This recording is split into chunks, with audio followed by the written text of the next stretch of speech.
G'day, I'm Stephen Dennis. Well, you probably know me better as Paul Robinson. Welcome to Ramsay Street, and welcome to 30 years of Neighbours. Are we rolling? Yeah, I think okay. Scene 12, shot 1, take 1.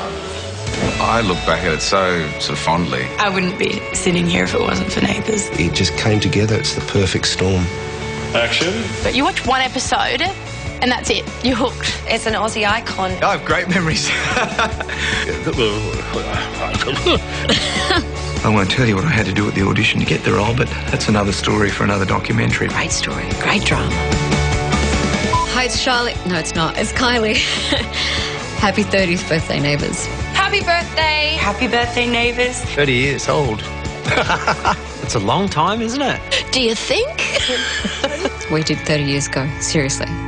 Neighbours, everybody needs good neighbours with a little understanding.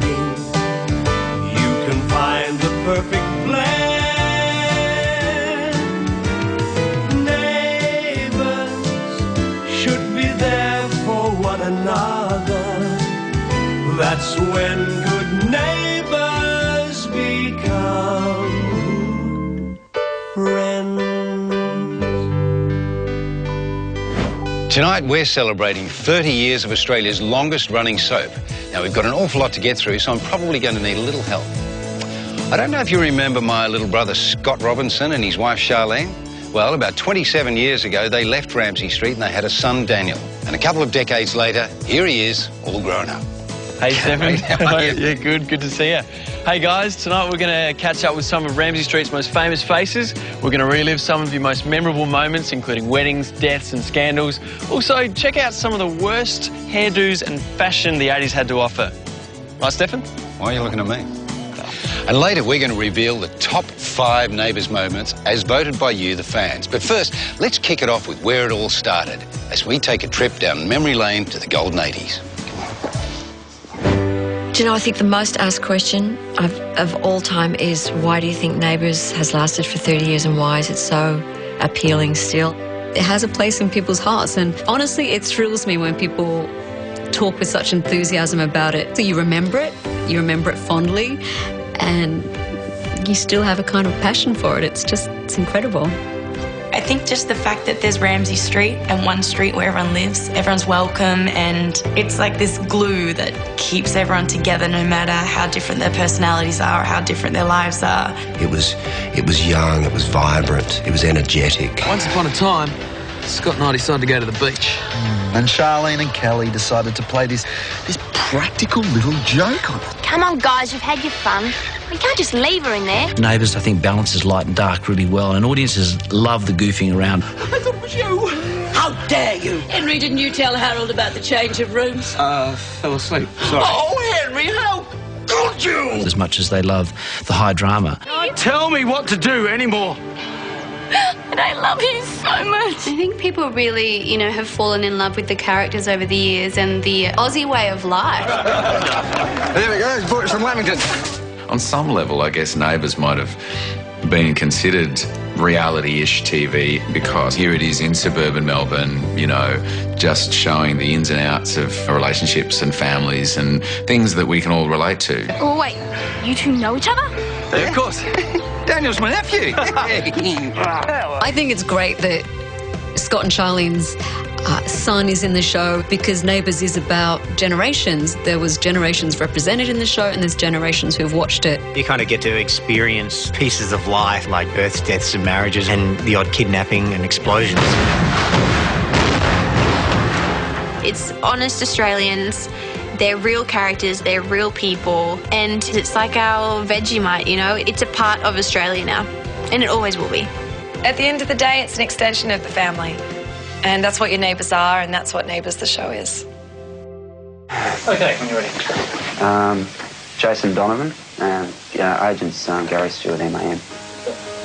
I took an audition, I think, probably late 1983 for the role of Scott Robinson. Yeah, that's cool. I don't mind working every night if you want me to. What about your studies? Oh, I'll manage.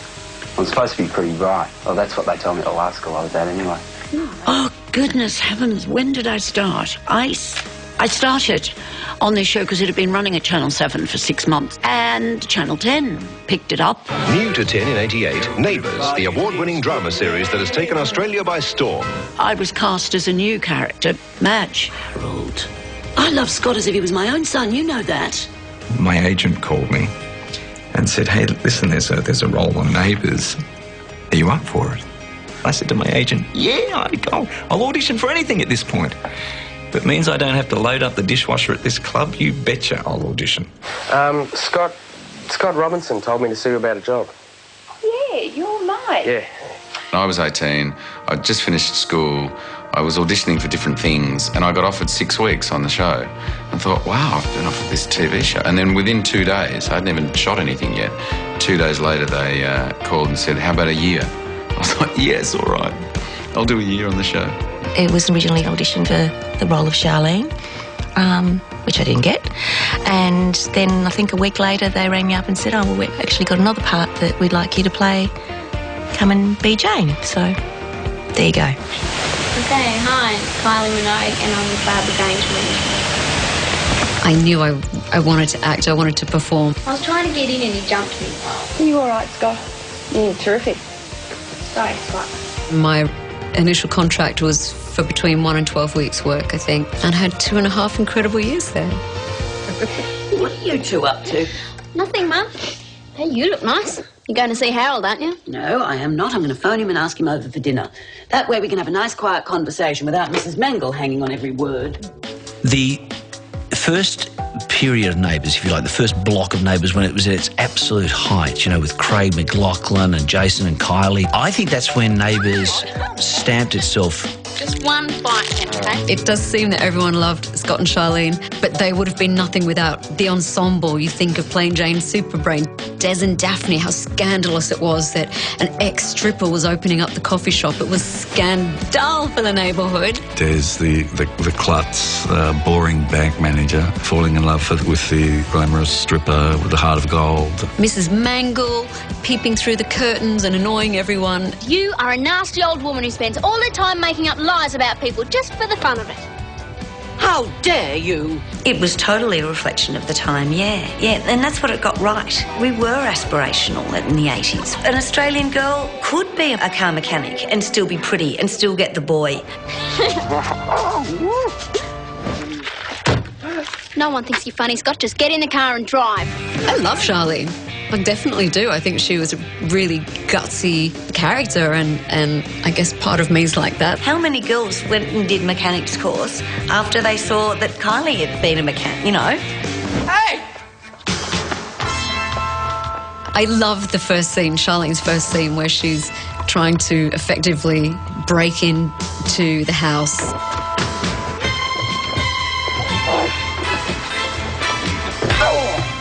I punched him. So it was a good start.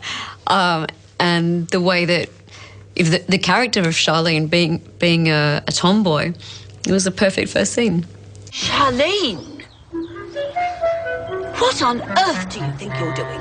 I certainly think the personal relationship that we had helped the success of the characters, and more importantly, the chemistry. He was cool, you know, he was pretty much the guy that everyone thought he was. He was really easygoing, still is. Are you all right, Scott? Yeah, terrific, thanks. Sorry, Scott.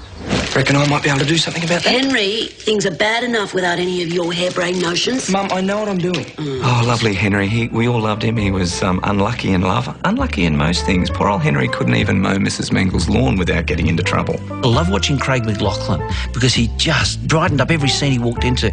Any girl who could knock back a guy like me must be well on the way to becoming a nun. There's something not quite right about the interview. Just cut for a second. I think we just need to change something. Henry's back! Yay! How about it? Henry's nearly 50. He could still come and sort out your gnomes in your back garden, couldn't he? Have no decency! Craig would take his clothes off in every episode. He'd walk in the door and for some reason start taking his bib and brace and his shirt off. It's like, who does that?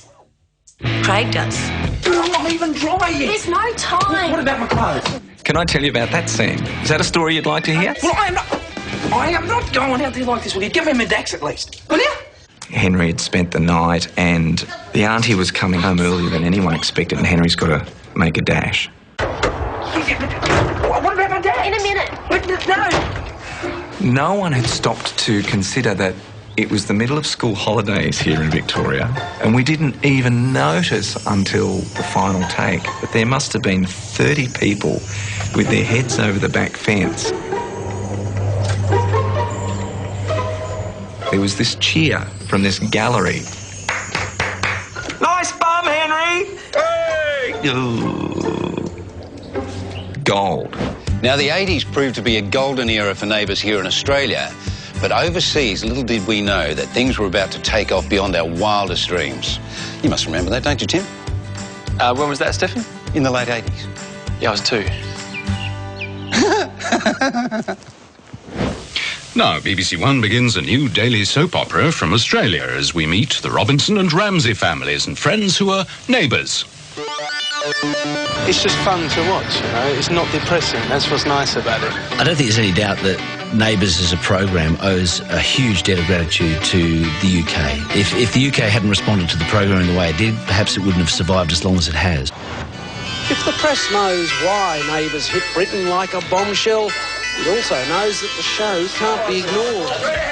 I have a really strong memory of being in the green room and hearing that, oh, Neighbours is being played in the UK. Molly and Brian are two of the best names in the business. And exactly what is their business? Turning school children into pop stars? And we started to get letters from the UK, and we kind of went, whoa, okay, what's happening? My fan mail started to get quite large to the point that they couldn't fit it in the pigeonhole. I think, you know, he's really talented. I think he's really good looking. And, you know, I think he's got everything going for him. He's bum. We did so much publicity at the beginning. Brian Walsh and the people who were heading the publicity department and Channel 10 worked very hard and worked us very hard at making sure the show was successful.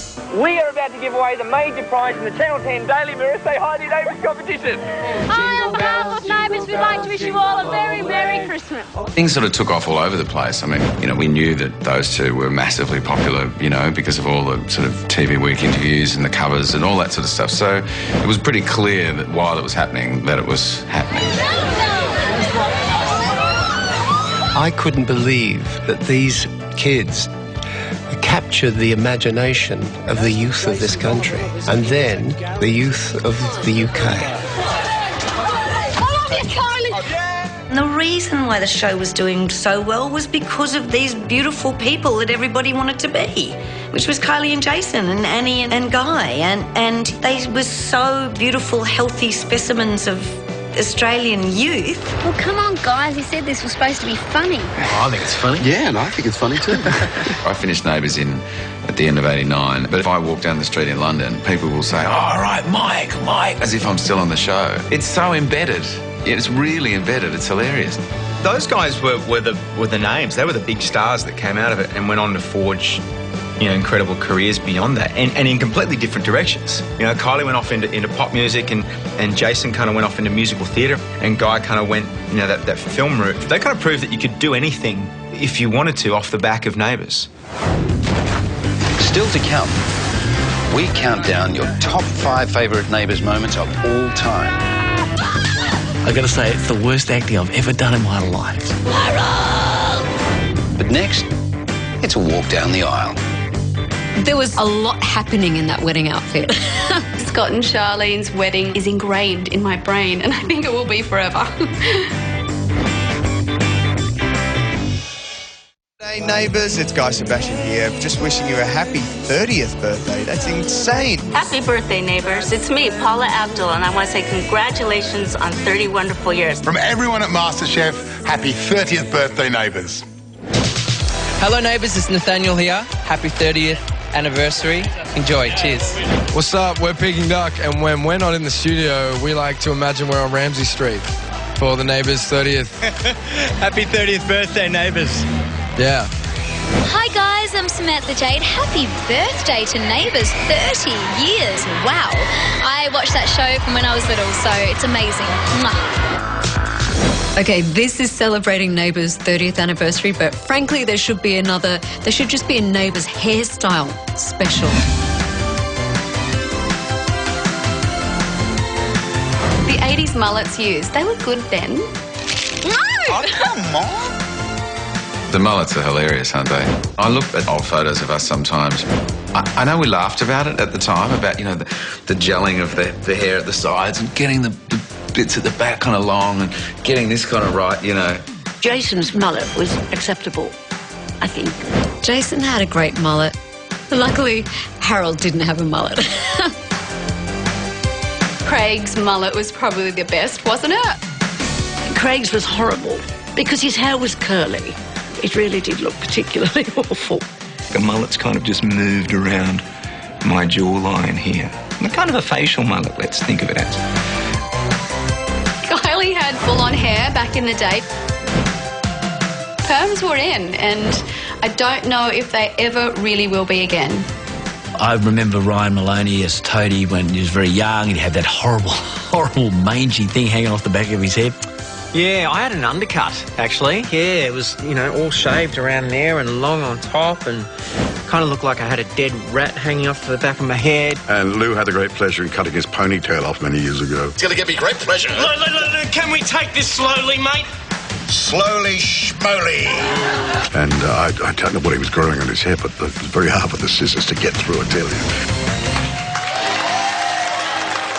Now, I'm proud to say that my mate Stefan here has never rocked the mullet. Isn't that right, mate? Oh, yeah, you never know, though. It could always make a comeback. Well, tight acid wash jeans did. And basketball boots, big headphones, wore a kappa. Let's open them. Now, every good soapie needs a good wedding, and over the past 30 years, Neighbours has had some of the most iconic weddings that Australian TV has ever seen. Yeah, and I've been in 5 of them. Well, actually, 8 of them, to 5 different women. Well, let's take a look. Here they come! The Madge and Harold wedding, Anne Charleston and I were wearing matching mother and daughter wedding outfits. Madge had 3 hairstyles in one. It was like the straightened fringe and a bit of a pull-up and then corkscrew curls and jip in hair. Phenomenal. Will you all be seated, please? There was a bit of a fib when supposedly my hand put the ring on Anne's finger. It wasn't my hand because I was suffering from psoriasis. The director had to put the ring on the finger.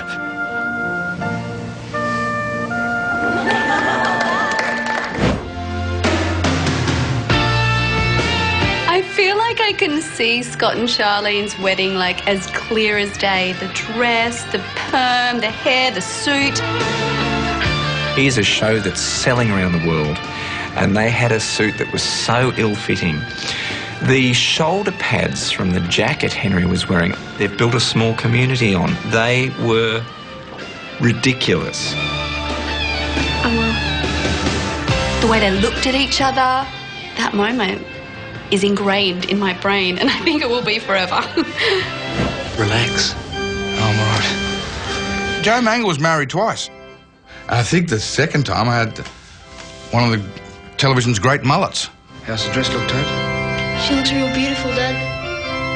It was a hilarious day. It was a really daggy church, which I thought was so fantastic for Joe and Mel. Melanie, with this ring I wed thee with all that I am. He was a battler, and people could identify. You may kiss the bride.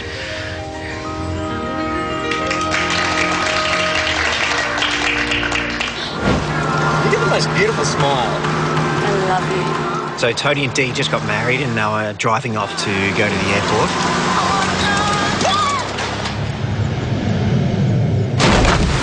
I mean, it's really hard to beat a car falling off a cliff for shock value for the audience. It was a tough day at the office, that one. Yeah. Yeah. Killing your wife after getting married.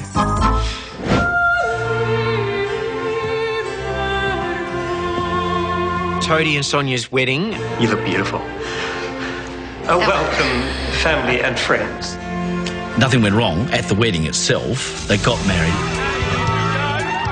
Subsequently, of course, the wedding was a massive story with the explosion and the death of Priya.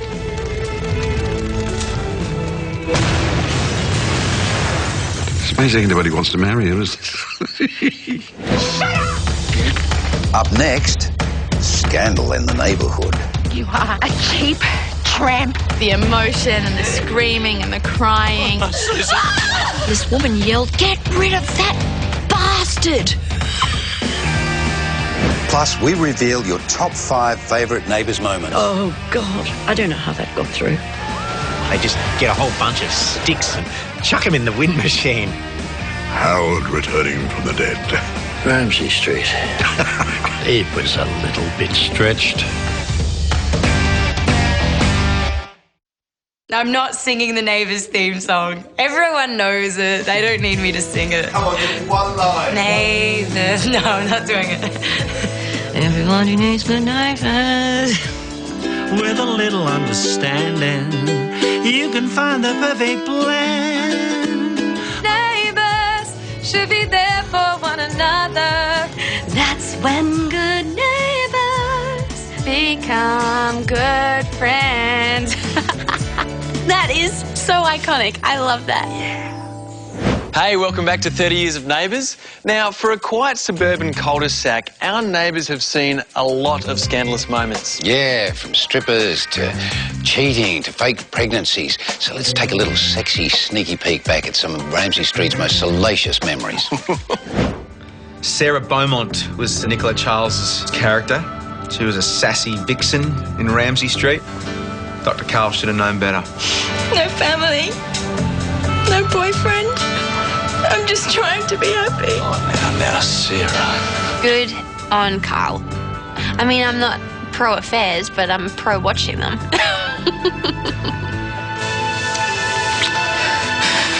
Dr. Carl kissing Sarah. That was a big moment. And the response was so funny. I remember once this woman yelled at me from across the road, "Get rid of that bastard!"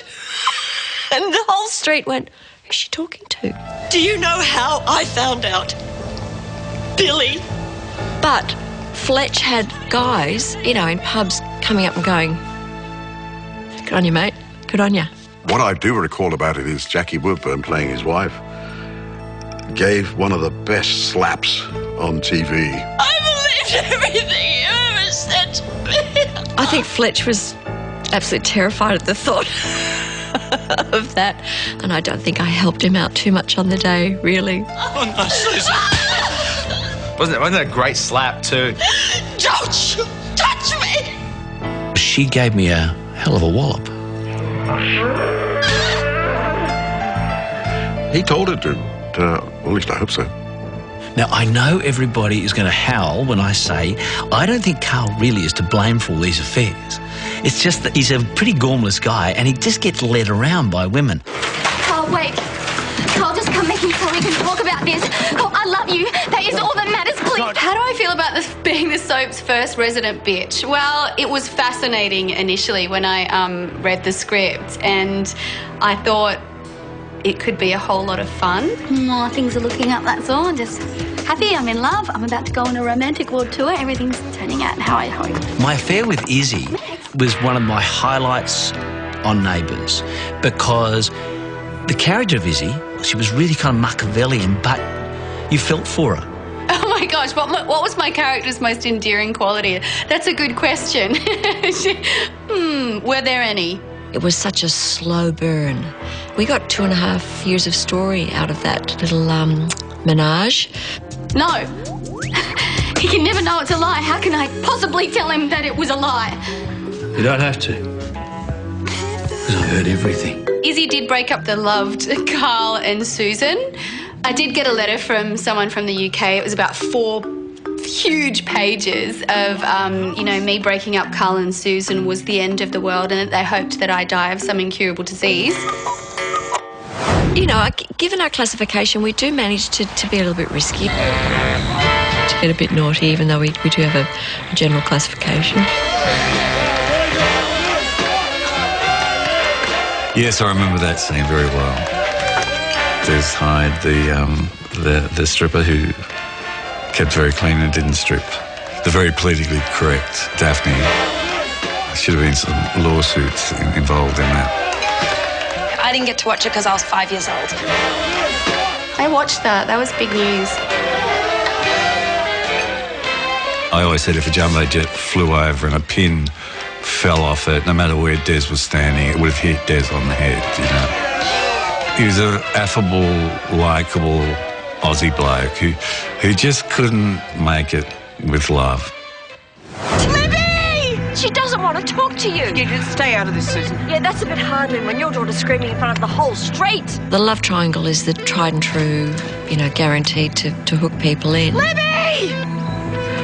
Shut up! But for Libby and Steph too, because they were such good friends, so the betrayal was extreme. I mean, how would you feel? Just awful. I don't want to hear any pathetic excuses from you. Oh, I remember this. I was quite young when this happened. How long? Were you and Dan together behind my back? No, we weren't together, Libby. It was just one night. The emotion and the screaming and the crying. You have destroyed every single thing I've ever cared about. No, that is not true. I can't have babies because of you and your stupid motorbike. It's a bit of voyeurism, you know. It's kind of why people like it. You are a cheap tramp and a filthy liar. I wish I'd never known you. No, Libby, please. Neighbours does the simple things well. Don't you ever come near me again. No, Libby! I think people really, you know, have fallen in love with how we deal with things, the commotion, the emotion. A few dramas along the way. There you are, you young vandal. Ah, Mrs. Mangle, looking for me, are you? I loved the character of Mrs. Mangle. I think that every show like ours kind of needs that character. Vivian Grey. She was absolutely superb as Mrs. Mangle. Mrs. Mangle was a cow. I do not appreciate your warped sense of humour, Henry Ramsay. And I'd like to hear your explanation of your wanton destruction of my prized rose bush. Yeah, she was. She was a difficult cow, but she was human. And only Vivian could have done that. Even though she was a busybody, even though she stuck her nose in everyone else's business, she had her own problems as well. She was a very real character. And she was very English as well, and very proper. I liked all that. She was a fantastic actress, an absolutely brilliant actress. She did her job too well. She made everybody hate her so much that she got death threats. It's true. Vivian used to talk about, oh, you know, we had people throwing stones at the house again. What did you think you were doing, digging it up like that? Mrs. Mangle was awesome. She was one of those neighbours that you wished you never had in a million years, but how entertaining. She's part of Australian television folklore. It was just Lucas. Elle's meeting Paul at work for some work thing or something. So where are the test kits? Donna? Yeah? Bridget taking the pregnancy test. I remember watching this. I would have been in year 12. Bridget, Rachel and Donna all could have been potentially pregnant, or they convinced themselves that they could have been pregnant. Let's do this then. The difficult thing about that storyline was with the censorship guidelines, we were only allowed to say the word pregnant 2 or 3 times. We'd have these conversations and the dialogue, we'd have to keep cutting each other off before saying the word pregnant. Maybe this isn't a good idea. I don't think But it was funny. I mean, it was a funny storyline, and it led to a baby, which was fun as well. Coming up, tragedy strikes Ramsay Street. Oh, my God. Yeah, that was pretty heavy. A lot of fans out there were like, oh, that's not cool. They were soulmates in the true sense of the word. Neighbours, everybody needs good neighbours. With a little understanding, you can find the perfect place. I can't remember the words. Everybody Neighbours.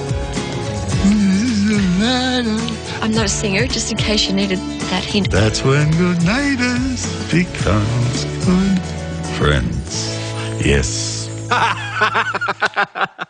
Welcome back to the show. Now, did you know that over the past 30 years there have been 34 deaths? Isn't that right, mate? Don't know what you're talking about. But you know, Tim, the good news is dying on this show doesn't necessarily mean that you're gone for good. You just ask Harold. That fateful day when Madge stood on the cliff, yelling, Harold, Harold. Harold! Answer me, love! I was actually there when Harold went missing, and we all cried for Harold, thinking Harold was dead. Harold! I remember thinking, oh, Smithy's finally decided to call it a day. Understandably, he'd been there for a gazillion years. And then Harold was back. To this day, like the Bermuda Triangle, it's a mystery to me. I don't know what happened. Ramsey Street.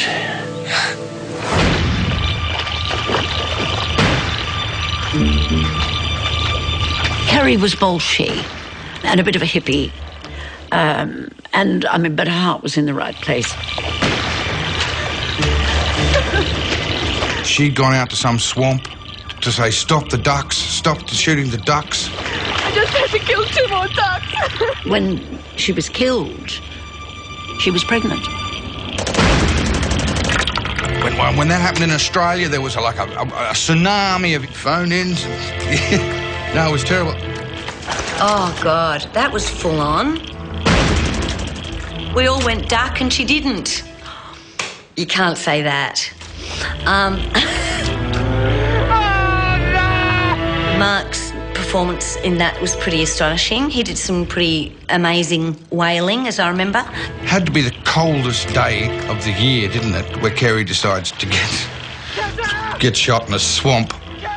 So, you know, it helped the accent if the tears were like, this is just a bloke so cold.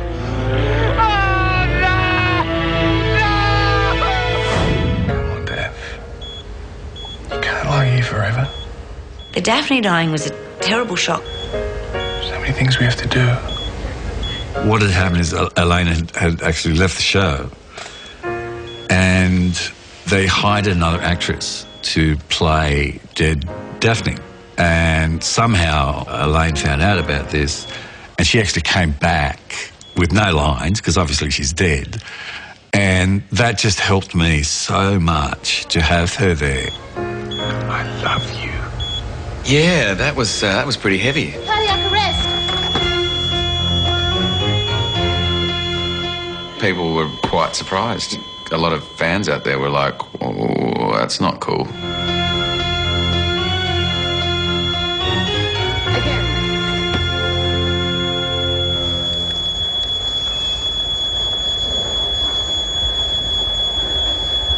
I'm sorry, Des, it's not going to do any good.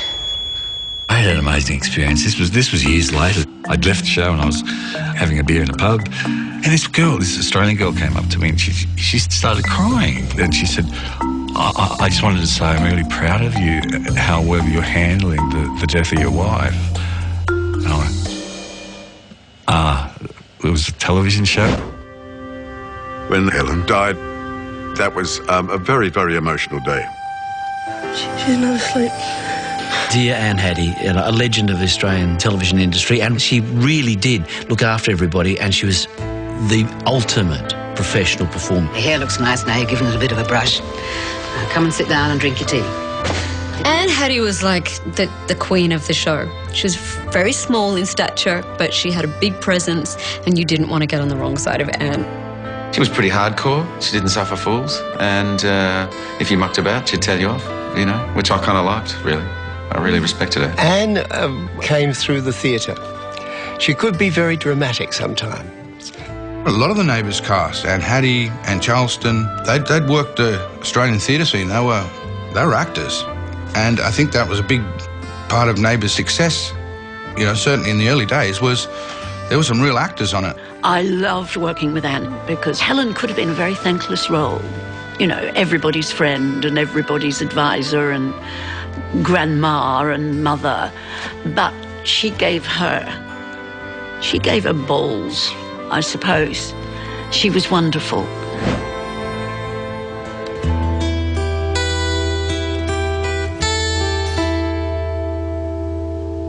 When we got the scripts for Madge's death, and I remember crying just reading the scripts, you know. It was sad saying goodbye to her. Yeah, actually in rehearsal, I had a lot of tears. Oh, Hetty, my darling. They were soulmates in the true sense of the word. They were the essence of love. I love you. They were the perfect marriage. Go to Paris.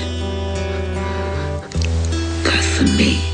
The mail that we received when Madge died, my God, you could have made a book out of those, out of that mail. Older people who were by themselves with their families ignoring them, which happens to so many older people. They had taken on these two older people in the show as being them when they were married.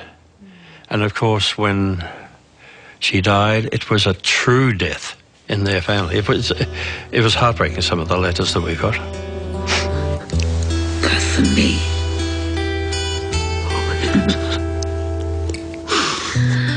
And sorry, when Madge died and Harold dissolved into tears, it still gets me. It was so beautiful.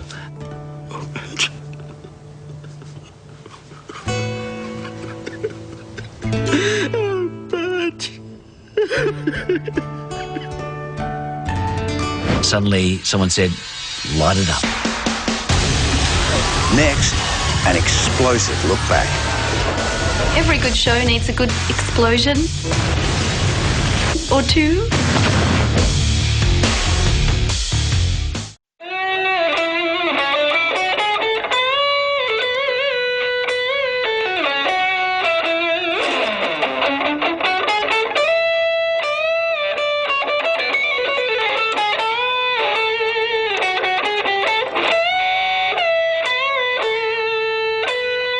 This one's for you, bouncer.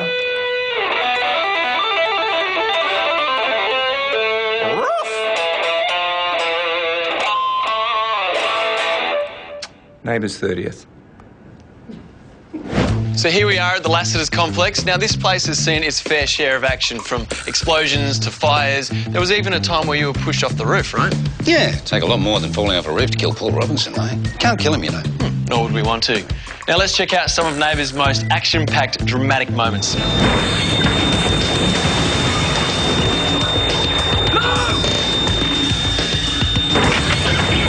Every good show needs a good explosion or two. Oh, my God!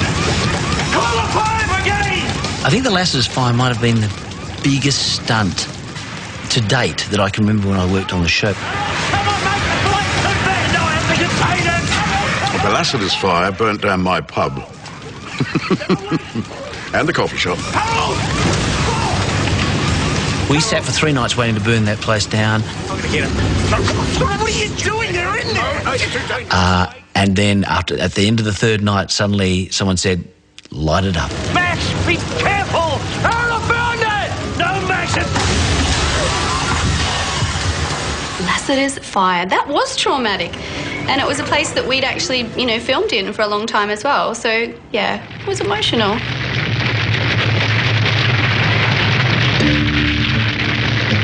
The return of Paul Robinson in that was, I think, one of the great, great moments of Neighbours, when we just noticed him right at the very end. Stephen Dennis. Stiffy to his friends, as we call him, Stiffy. Great guy, great guy. And Stephen plays a marvellous evil guy. Steph. Ultimate villain. Well, Steph's great. He kind of kept a bit of an eye out for the younger actors on the show, and still is. It's funny how many people say they hate Paul Robinson, and the first thing I say back is, yeah, but Stephen Dennis is just such a legend. When Paul got pushed from Lassiter's roof, I'll never forget it. Ryan and I, Toadie, we were supposed to watch him fall off the roof. Now, you wouldn't think that'd be a hard thing to do, would you? We should send some to Harold. I'd like to see them. That was Alan and my kind of worst work, I feel.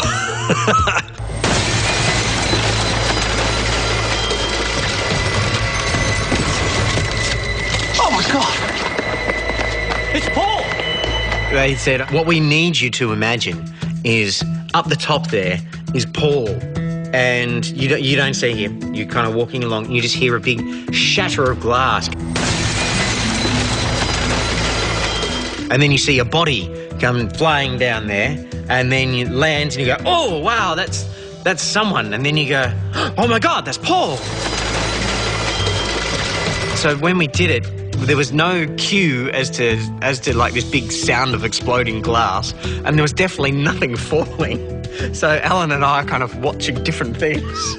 And the director goes, could you try and do it at the same time? And it was an absolute farce. We were hysterical with laughter. Well, I think they had a shot of us going like that and then cut to us running. It was, I got to say, it's the worst acting I've ever done in my life. Is he alive? Carl! It doesn't get any better, really. All this time, I still haven't got better at that one. We need an ambulance now. The big dramatic stories are obviously always good because you feel like you're on a film set, you know.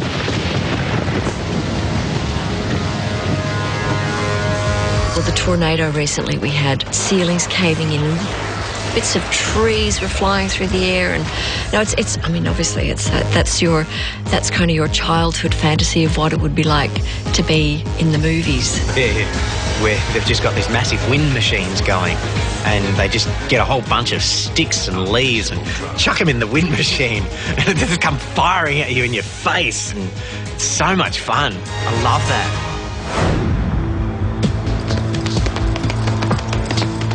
The real-time episode, it was basically an experimental episode. Hadn't really been done before on Neighbours. Just waiting on Kate. And it went minute by minute, second by second, and it followed the stories. It took 2 weeks to shoot. It was just very time-consuming. It was freezing. It was in the middle of winter. Well, I think, you know, one of the biggest changes that has happened to the show has been technology. Just a couple more minutes. What that can give you in terms of picture quality, the colour and the light. I thought you were in the bad books. How could I stay angry at this face for too long? I always recall an article in the British press that said when they slam a door on Neighbours, the walls shake. Action. And I think they picked up on it too. Our sets became a lot more solid. The company invested in everything to do with the TV production. And that quality shows on the screen now, I think. Coming up, a launch pad to fame. I look back at it so sort of fondly. Neighbours is a stepping stone between us and the rest of the world. I don't know where I would be without Neighbours today. Had some of the coolest people I know, and I won't name them, but some of the coolest people on the planet who have said, I went to Australia and I had to go to see the Neighbours Street. I'm not naming any names, but trust me, super cool people. Kate Winslet, I mean, she was a massive fan. She's like, will you take me out to Ramsay Street? It's like, oh, really? It's a long way away. All right.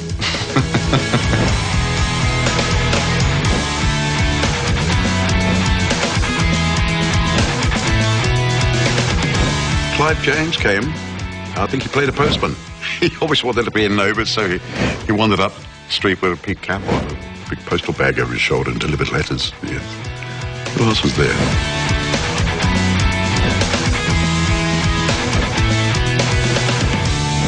When Coldplay first came out to Australia and they were doing a tour, and they did a thing at a place called Chapel Off Chapel, which is just a really small, intimate theatre. Chris Martin, he looked up and he went, oh my God, that's Toadie from Neighbours. Oh my God, guys, this is amazing. I love you. All right, this next song's for you. And then they played Yellow. And it was really cool. I'm trying to keep it quiet, but we're spread, I'm afraid. Well, it was great to meet Shane Warne. I've been a great admirer of his since he started, actually, when he was not the Shane Warne he is today. He was a bleached-haired, potty person. Test cricket's greatest ever bowler, patron of the Shane Warne Foundation. I give it Mr. Shane Warne himself. I've always been a fan of him, and it was great we were able to help out in his charity, you know. The Queen Mum apparently used to love watching Neighbours. I was hosting an event when Prince William was out here a couple of years ago, and he says, yeah, no, of course I remember. I grew up watching you on Neighbours. It's going to be the King. It's going to be the King. The King used to watch Joel. It's pretty awesome. Over the last 30 years, Neighbours has been the launch pad for some of our biggest international exports. Did you know that? Yeah, whether it's cracking it in the music scene or starring in Hollywood's latest blockbuster, they all started here. Let's have a look at some of Ramsay Street's most famous faces. Donna? Yeah? It is a great training ground, and obviously some of us have been luckier than others and have managed to go on and do other things, you know, films and whatnot. It's so exciting, you know, for us here to see these kids go off and have these adventures. If someone mentions Neighbours, the emotion I feel most is definitely nostalgia. I just miss it so much. I miss being on the show. I miss being in Australia and having the show ever present. I just have the fondest memories. Both Jackie and I, when we first started working with Margot, thought there is no question in our minds that this girl will be as big as she wants to be. She's the whole package. She'd not had a lot of experience, but you'd swear blind she'd been in the business for 60 years. To see Margot Robbie become this absolute sex bomb from her role in Wolf of Wall Street, we should all be really proud. When I started on Wolf, Leonardo DiCaprio and Martin Scorsese had heard of Neighbours and were aware of what it was, but they hadn't seen any episodes before. So he went onto YouTube and he typed in Margot Robbie Neighbours and watched a couple of clips.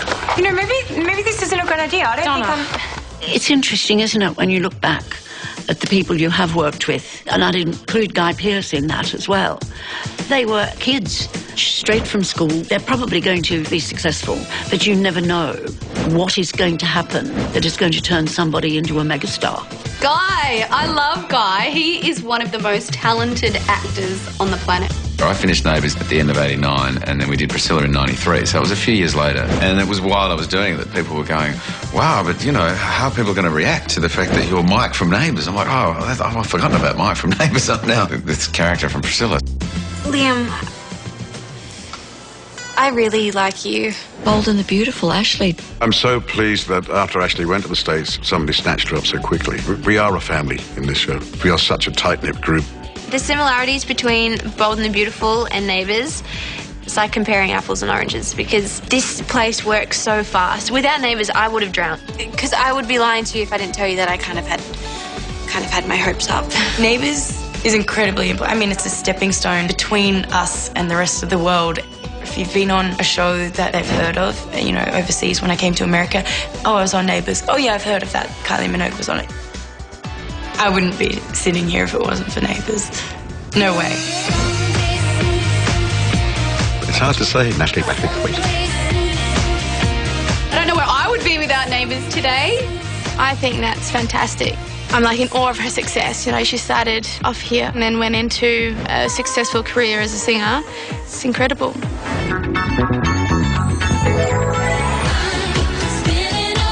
Kylie Minogue, I mean, I don't know if it gets much bigger than that, does it? The idea that I would be talking about Neighbours 27 years after I'd left the show is unfathomable to me. I think of the young girl who was really happy just to have a job. I can't imagine her believing what Neighbours would become and how much it would do for her, and that I would be talking about it today. Delta is a lady very dear to my heart. I said, you are going to go a long, long, long way. And she's proven herself over and over. She's kind of like another golden girl, and she got through what she had to face and has gone on to wonderful success, and to see her again is glorious. It's just glorious. I don't think there's a better voice that I can think of. Around the time that we were shooting the scenes for Born to Try, and I remember playing them the demo for the first time. She had a cassette. It's 6:30 in the morning. We're all just standing around, and the song started, and we all just went, oh my God, that's... Oh, goosebumps. Her voice even then was so beautiful and so rich. I could never have predicted the storm that kind of came with that song, and flying over to the UK to perform on Top of the Pops on the weekend. And then I'd come back to Neighbours at 6 a.m, you know, by the Monday. So it was quite extraordinary, and I couldn't have foreseen the journey that was about to happen. There's a lot of graduates that I'm proud to say that I was part of the Neighbours group. No matter what era we're all in, there's a secret society. Now, there's one more Neighbours star who may not have won any awards, but did win the heart of a nation. Yeah, of course, we're talking about our beloved four-legged friend, Bouncer. I loved Bouncer. He was beautiful. Yes, Bouncer was a very, very sweet, very well-behaved, beautiful, beautiful dog. Bouncer could have had his own show. Seriously. He was so huge. You can say that again, Bouncer. I was on tour in England and this man came up to me and told me the Bouncer had died. Oh, I burst into tears. I was terribly upset. He was a gorgeous animal. Bouncer's Dream episode has to be one of the greatest pieces of television ever created, and you can take that from me.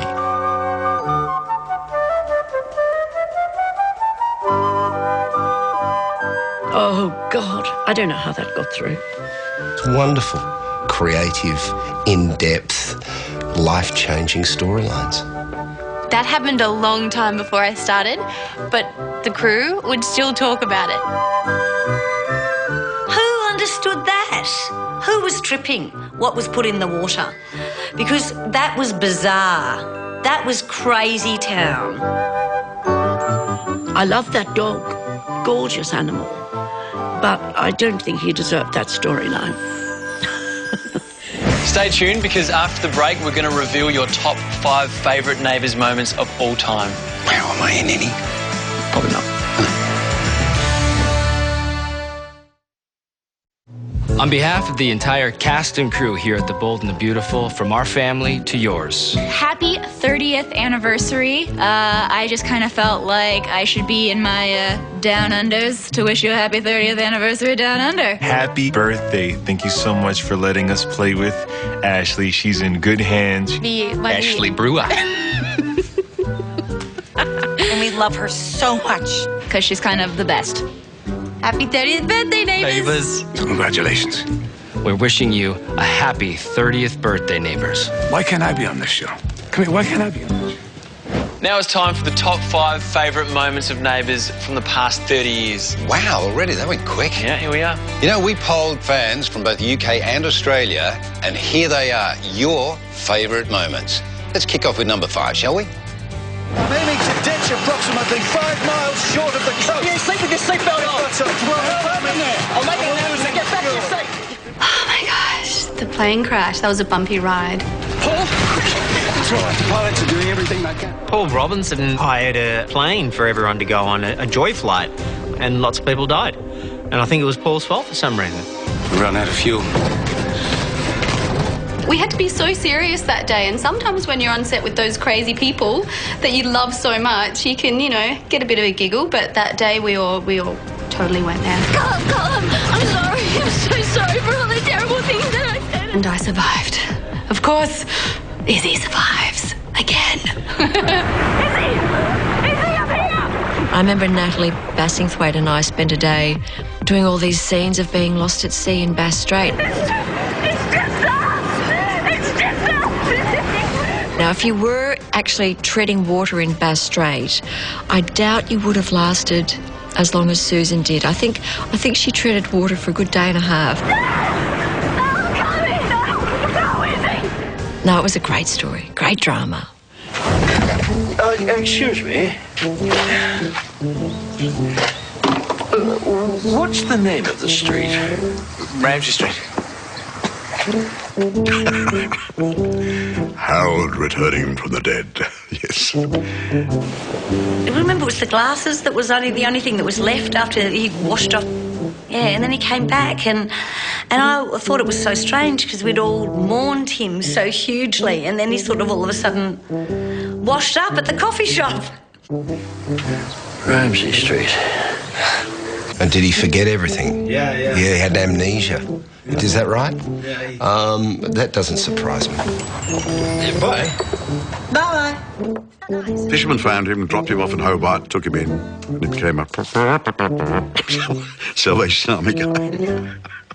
It was a little bit stretched, but gee, how many times have you said, you know what, if you saw that on television, you wouldn't believe it? Ramsey Street. So for the sake of the show, I believed in it quite well, and it gave me, pardon me, a good chance to act. To me, if I had to pick one character that represented Neighbours, it would be Harold. Yes, I did a spot of rapping once. Because he is an inherently good person, but flawed. So he's very identifiable as well. How can you not love Harold? I'm Afro Harold and I'm in the house with... I mean, Ian is and was such a delight. I had the most wonderful time with him on the show. He just made me laugh constantly. He's so different to Harold. Ian's got a mind like a steel trap. My sister, Holly, and him get along extremely well. So it was nice to have that sort of relationship, saying, you know, I'm Holly's sister, and he's absolutely hilarious. And I love him to bits. He is the sort of man that if the whole world was like Harold, there'd be no wars. Everyone would be telling the truth. No one would be stealing from anyone. Although he did try to strangle somebody once. Yeah, there was that. Mrs. Daniels, I am the most unpopular girl in the whole school. Plain Jane Superbrain was amazing because she was so pretty. It's the truth, I'm the school joke. When I've got pimples, I'm Crater Face. When I do well, I'm Plain Jane Superbrain. I was just like a schoolgirl, friend of Charlene's, who was really smart. So I wore glasses, and that means you're smart.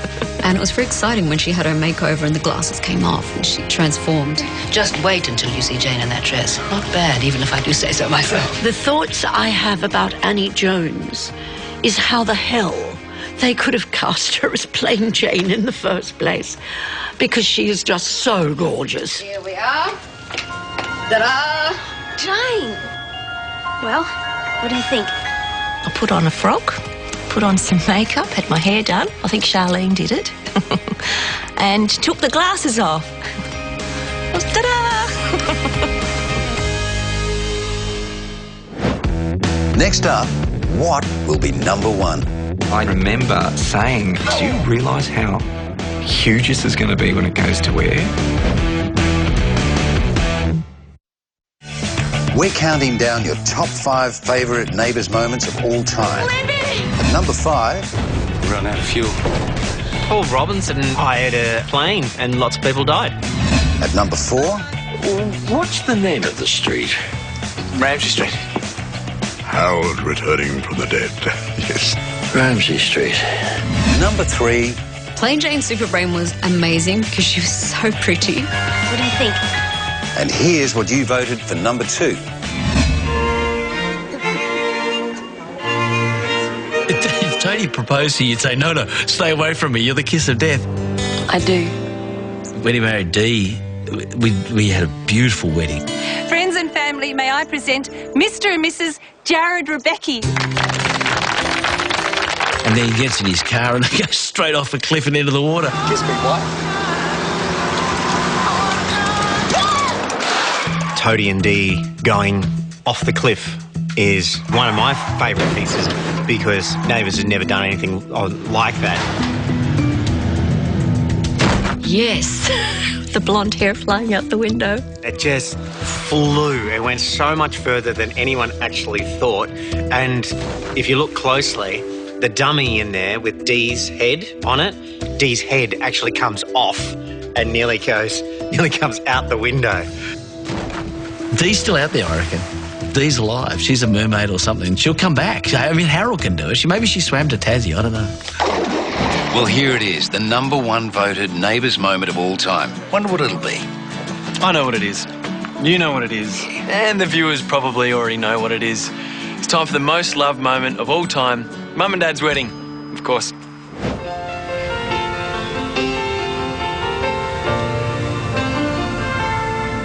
Even though you know it's make-believe like everything else, there was extra excitement because first time I'd walked down the aisle, and honestly, I wouldn't have wanted to do it with anyone else. They were a really great group of people.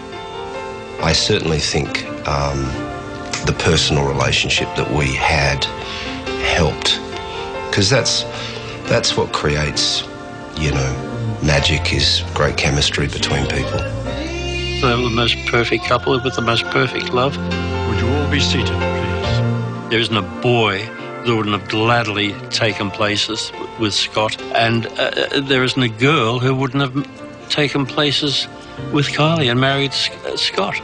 And it worked wonderfully, wonderfully well. I watched it when I was 7 or 8 or 9. It was a defining wedding in the Australian TV landscape. And whenever a television wedding is mentioned on TV or in the media, there's a photo of Kylie and Jason.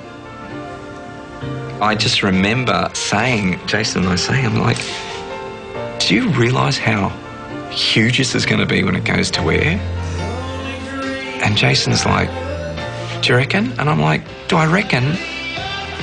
We had no concept that 20 million people would be watching Scott and Charlene get married in the UK. None at all. And obviously in Australia at the time we only had a population of 17 million or whatever it was, 16 million or something. So it's kind of amazing to know that there were that many people watching. Didn't it outrate Charles and Diana's wedding or something? I mean, ridiculous. Ridiculous. I laugh at what we're wearing. Obviously, it's pretty funny. Poofy sleeves with jip in the hair. A lot happening in that wedding outfit. There's a lot of taffeta.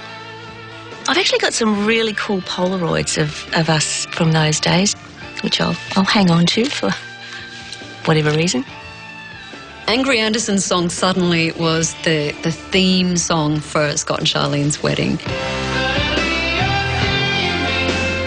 You only have to play Suddenly and people are straight back in that chapel. It's very interesting how people say, oh, we love the wedding and, you know, and Angry Anderson Suddenly. Dreadful. But again, this is 1988 or something. It was certainly massively popular when it went to air. I thought it was pretty awful, actually. And there's no, no insult to Angry Anderson, who I think is wonderful. I just felt the song was inappropriate. I don't think there's anything else you could say about those two. They were just wonderful young people. It would not surprise me in the slightest to find that we are here again in 30 years' time talking about Neighbours. It's great talking about Neighbours now. I feel really nostalgic and thinking about it now being the 30th anniversary. There'll be a lot of fans of Neighbours who weren't born by the time I left this show. So I think it echoes why people have such affection for the show, that it becomes a generational thing. Neighbours is the sort of show that could go forever because it's got the right amount of love and attention paid to it and respects its audience. I think it could easily go forever. Well, there you have it. 30 glorious years of Neighbours history. Yeah, and after 30 years, the Neighbours story does continue. So tune in because you will not want to miss what happens next on Australia's most famous street. But until then, see you later. Bye. Is somebody going to die? Gee, I hope not. No. My contract's still solid.